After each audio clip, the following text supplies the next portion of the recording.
मेरे प्यारे बच्चे, आज का संदेश कुछ खास है। इसे ध्यान से सुनना मेरे बच्चे। मैं तुम्हारी भक्ति से बहुत बहुत प्रसन्न हूँ मेरे बच्चे। मैं बहुत प्रसन्न हूँ। तुम्हें क्या लगता है कि अगर तुम मेरी भक्ति जिस तरीके से कर रहे हो तो क्या मैं प्रसन्न नहीं हूँ? हाँ, ऐसा कुछ भी नहीं है।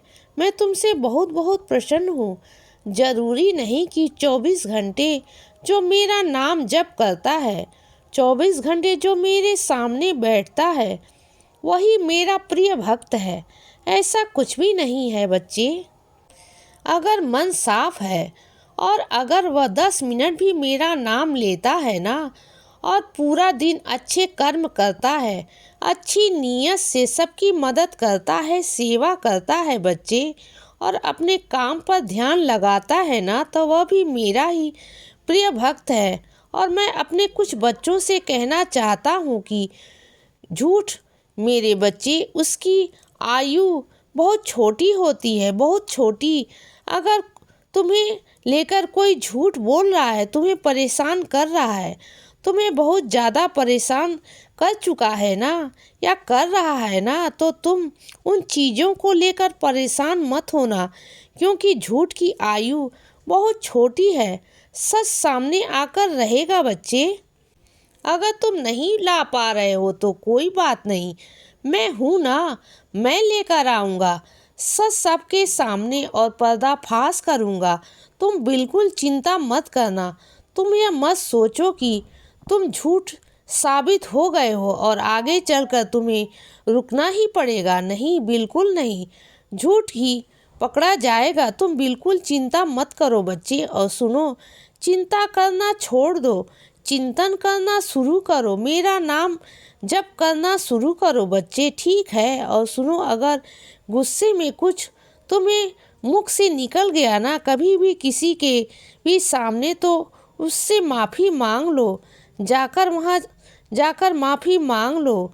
मांगने से कोई छोटा नहीं होता। अगर तुमने गुस्से में कुछ कह दिया, गुस्से में कुछ निकल जाता है, तुम इंसान हो और इंसानों से निकल जाता है मेरे बच्चे, तो कोई बात नहीं। लेकिन जो गलती करके अपनी भूल को मान करना, माफ़ी मांग ले, उससे बड़ा कोई नहीं होता मेरे बच्चे। नज़रों में तो जाओ और जाकर माफ़ी मांग लो, ठीक है बच्चे? और सुनो, जिस मंदिर में तुम जाते थे पहले और वहाँ से तुम्हारी बहुत सारी मुरादें पूरी हुई हैं, बहुत सारी मनोकामनाएं पूरी हुई हैं, वहाँ तुम कहीं नहीं जा रहे हो और वहाँ से तुम बुलावा आ रहा है, तो जाओ बच्चे, जाओ। उस मंदिर से तुम्हें बुलावा आ रहा है और वहाँ तुम्हें बुलावा आ रहा है, वहाँ जाओ। वहाँ तुम्हारी एक नई और मनोकामनाएं पूरी होंगी। उस दरबार से तुम्हें उस मिल जाएगा जिस चीज़ के लिए तुम अभी परेशान हो, तुम्हें वहाँ से वह मिलेगा, ठीक है बच्चे? और सुनो मेरे बच्चे, मेरे एक बच्चे ने मुझसे पूछा था कि साइंस चरित पढ़ते समय क्या मैं दीपक जलाऊं, क्या ज़रूरी है? तो तुम सुनो मेरे बच्चे, दीपक जलाना तुम्हारी मर्जी है। वैसे मुझे दीपक बहुत पसंद है, लेकिन अगर तुम्हारी सामर्थ है कि तुम्हें मेरे आगे दीपक जला सको, तुम्हारे पास तेल नहीं है, तुम्हारे पास बाती नहीं है, तुम्हारे पास दीपक नहीं है, तो मैं नहीं कहूँगा कि तुम दीपक जलाओ, लेकिन मन का दीपक तो जला सकते हो ना। मन का दीपक जलाओ और साइंस सच्चरित भी पढ़ो, फिर देखो मैं तुम्हें उतना ही आशीर्वाद दूंगा जितना कि मेरे बच्चे दिया जलाकर करते हैं। ऐसा नहीं, अपने मन में इन विचारों को मत लाओ। मैं बस प्रेम का भूखा हूँ, प्यार का भूखा हूँ बच्चे, भाव का भूखा हूँ, और कुछ नहीं चाहिए मुझसे समझ आया तुम्हें? और सुनो, मैं अपने कुछ बच्चों से कहना चाहता हूँ कि वह अपने काम को लेकर बहुत परेशान हैं। उन्हें समझ नहीं आता कि पूरा दिन उन्हें छोटा लगता है। वह सोचते हैं कि पूरे दिन में उनका काम नहीं हो पाता। काम बहुत सारे होते हैं लेकिन समय बहुत कम होता है। तो सुनो, दिन रात का फेर है मेरे बच्चे, लेकिन समय का नहीं। समय में उतने ही घंटे हैं जितने घंटे गर्मी में होते हैं, उतने ही घंटे आज भी हैं। बस बात है तुम्हें संभालने की, तुम्हें चीज़ों को एक नियंत्रण में करने की। अपने ज्ञान इंद्रियों पर थोड़ा सा काबू करो। इधर उधर बैठने से अच्छा, बात करने से अच्छा अपने काम पर ध्यान लगाओ बच्चे, और अपने समय को ना उपयोग करना सीखो।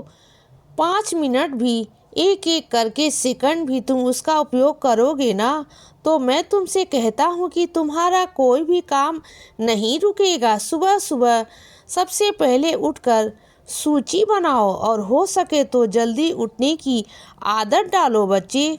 सुबह उठो, 4 बजे 5 बजे उठो, ब्रह्म मुहूर्त में स्नान करो, मेरा नाम जप करो, मेरा नाम जप करो, साईं सचरित पढ़ो, पूजा करो। जिस भी भगवान को तुम मानते हो, जिस भी इष्ट को तुम मानते हो बच्चे, उनकी पूजा करो, उनसे आशीर्वाद लो, उनसे ऊर्जा लो। उसके बाद अपनी सूची बनाओ, सूची के बाद एक के बाद एक अपने कर्मों को शुरू करो, और समय निर्धारित करो कि इस काम को तुम्हें यहाँ से वहाँ तक करना है। और दूसरी बात मेरे बच्चे, कुछ बच्चे ऐसे हैं जिनका काम होता नहीं ना, वो वहीं पर अटक जाते हैं, वहीं पर रुक जाते हैं जब तक कि वह उनका काम नहीं हो रहा है। तो ऐसा मत करो मेरे बच्चे।